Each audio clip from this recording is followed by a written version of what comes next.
Ассаламу алейкум, сіздермен Үрбіш Әмір қызы. Менің каналыма қош келдіңіздер. Бүгін оразаның 19 күніне арналған аузы жарымызда тұшпара сорпасын және шөліңізді қандыратын, дүкендегі сөрелерден 4-5 есе арзан бірақ дәмді болатын компот, яғни шырын жасайтын боламыз.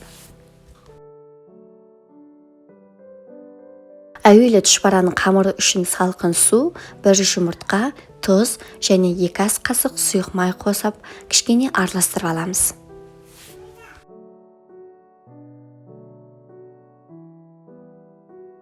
Енді ақырындап ұнды қосып, орташадан сәл қатылау қамыр илеуіміз қажет. Достар, қамыр илеп жатқан ыдысым Тапуэ компаниясының Миллиан деп аталатын ыдысы. Бұл менің асханамдағы көмекшім. Онымен жұмыс істеген өте қолайлы, ыңғайлы. Оған артық қамырдың жұқпайтындығы маған ұнайды. Сізде тапсырыс беріп көріңіз, Қазақстанның барлық жеріне жеткізу бар. Төменде сілтемесін қалдырып қойдым. Енді мына қамырымызды илеп болғаннан кейін жақсылап июі қану үшін тағы 15 минуттарға бетін жауып қоямыз.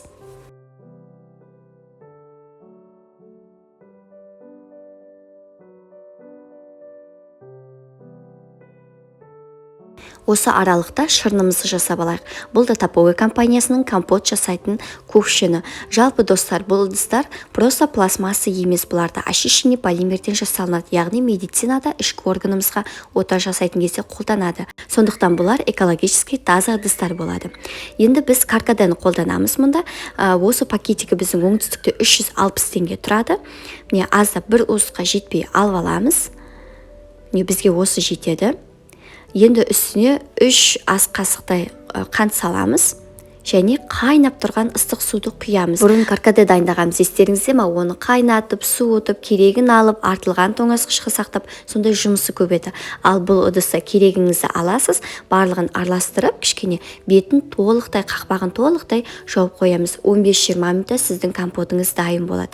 Міне, шетін бассаңыз осылай ашылады, қайтып төбесінен басып қойсаңыз толықтай жабылады. Осы күйінде қазір 15-20 минутқа қалдырамыз. Қамырдың июі жақсылап қану үшін екінші қайтара міндетті түрде үстінен бассаңыз, сіздің қамырыңыз жылтырап, жайғанда да өте қолайлылық туғызады.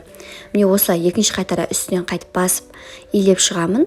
Қамыр жылтырап қалады. Міне көрдіңіздер ме, ешқандай іртігі де жоқ.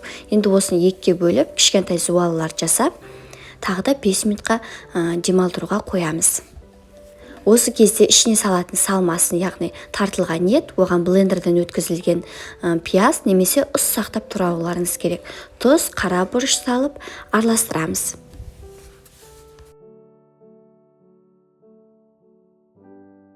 Біздің компотымыз дайын болып қалды. Міне қараңыздар, менде 25 минут тұрды. Қақпағы плотно жабылады, сондықтан ешқандай ауа кірмейді. Міне қоюланып, өзі дайын болып тұр буы шығып. Енді кішкене араластырып жібереміз. Және үстіне 2 тілім лимон қосып жіберсек, дәмі одан да керемет болады. Осылай жылы күйінде жылытып берсеңіздер немесе тоңазытқышқа сақтап, салқын күйінде берсеңіздер болады. Енді қамырымызды жаямыз. Бастапқы кезде ұнды көбірек қолданған дұрыс, сонда қамырыңыз үлкен болған кезде аса көп ұнды қолданбайсыз.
Міне қараңыздар, тұшпараны шамамен осылай түйеді. Екі бетін бір-біріне жабыстырып, сослай 2 саусағыңызбен қайырасыз, бір-біріне біріктіресіз. Мен онша қатты әдемі етіп түйе алмаймын, бірақ болады.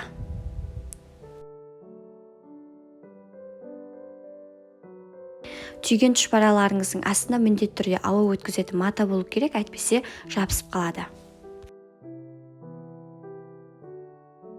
Сорпасын дайындаймыз. Қазанымызға асап сұйық май құйып, көкөністерді қуырып аламыз. Пияз, картоп, сәбіз деген сияқты. Бұл сорпаны негізі жаңағы түйіп жатқан кезде ортасынан бастап жіберсеңіз жақсы. Сонда барлығын түйіп бітем дегенше сіздің сорпаңызда бұрқылдап қайнап дайын болып қалады. Мен әдетте солай түйіп бастап жатқан кезде екінші шеттен қазанды қойып жасай беремін. Екі кішкентай зуала жасадым ғой, мен сол екіншісін қатырып қоямын, алдағы уақытта керек болады деп. Осылай досканың бетіне пищевой пленканы қоясыз, осылай мұздатқышқа қатыруға жібересіз. Сонда сіз анау пищевой пленка астында тұрса, пленкамен осылай алу ыңғайлы болады, және бұны келесі бір сорпаға қолданамыз. Мен барлығын бірден салмаймын, өйткені біз шағын ғана отбасымыз, сондықтан бір түйгенде бір 2-3 тағамға жететіндей етіп түйіп тастаймын.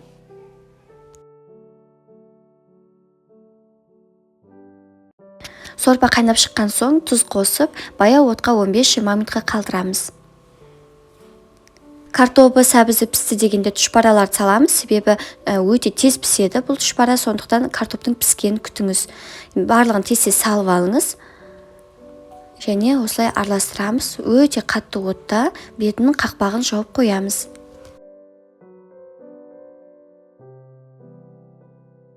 Осылай тарсылдап қайнап шығады. Осы кезде дәмін, тұзын көріп алыңыз. Жалпы оттың асын бәсеңдетпейсіз. Осылай қатты отта бір 7-8 минутта сіздің тұшпараларыңыз пісіп шығады. Менде 7 минуттай тұрды. Қамыры жылтырап, дайын болып пісіп шықты. Осымен біздің ас мәзірімізде тұшпара сорпасы болды, және каркадеден дайындалған пайдалы сусын. Оның пайдасын біз жоғарыдағы видеоларда айтып кеткен болатынбыз. Құрметті оқырмандар, ұстаған оразаларыңыз қабыл болсын.